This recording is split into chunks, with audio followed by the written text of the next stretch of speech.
Let's tell you what we can do about it.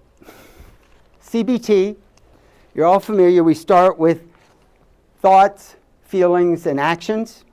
We can carry this to the next level where we look at beliefs, values, and habits. Now we're in the religious domain, the religious identity. However, there's a problem with this that we're only now learning. Each one of these beliefs only usually encompasses 2 out of the 3 domains, meaning a belief can be a thought and a feeling. Someone can believe in the equality of all people and then go out and be racist and prejudiced. There is an implicit, there is an explicit and an implicit part to those words themselves. Same thing with values.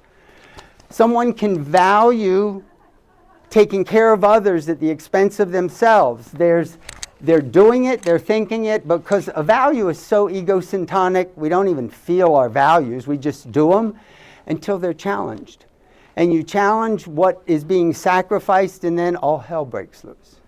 The same finally with habits. A habit is an action, a feeling, and there's almost no brain, especially as we see in addictions. Because of the repetitive behavior of reinforcement, at a certain point, it really is out of awareness, unconscious. So, that's where CBT stops. That's where DBT stops. If we move and integrate thoughts, feelings, and actions, what we call the domain of being, we're moving into a whole other way of doing psychology.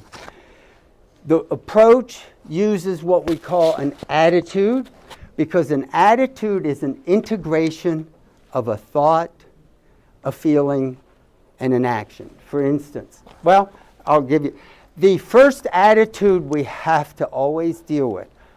Our culture has an attitude that you are what you feel. Me, I blame Madonna. Express yourself, right? So one of the first things we do in all of our work is to change the attitude to you are not what you feel, but you have feelings. And you have thoughts, and you have urges to act. And you have the ability to make a choice as to which one of those you empower. Transforming from the very beginning, but a necessary first step in all of the work we do. Just to get back to what we mean attitude, I'm going to give a couple examples, especially one. Pessimistic attitude. A thought, this won't work. A feeling of hopelessness or disappointment. An action of avoidance, withdrawal, or hesitation. Other attitudes we come across. You come across them all the time in clinical work. I already know what you're talking about, right? This is all wrong, the defiant attitude. The faith doesn't get you anywhere, bad things still happen. You ever hear that one when you're talking about spirituality? Hopeless, I couldn't possibly live like that, it's too hard. This is the one that gets most people stuck. I'll believe it when you prove it.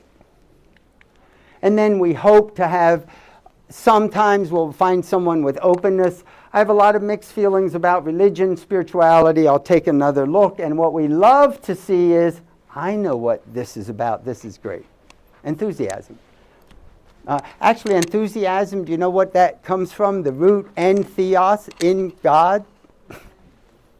Anything enthusiasm is the beginning of getting near spiritual experience. So,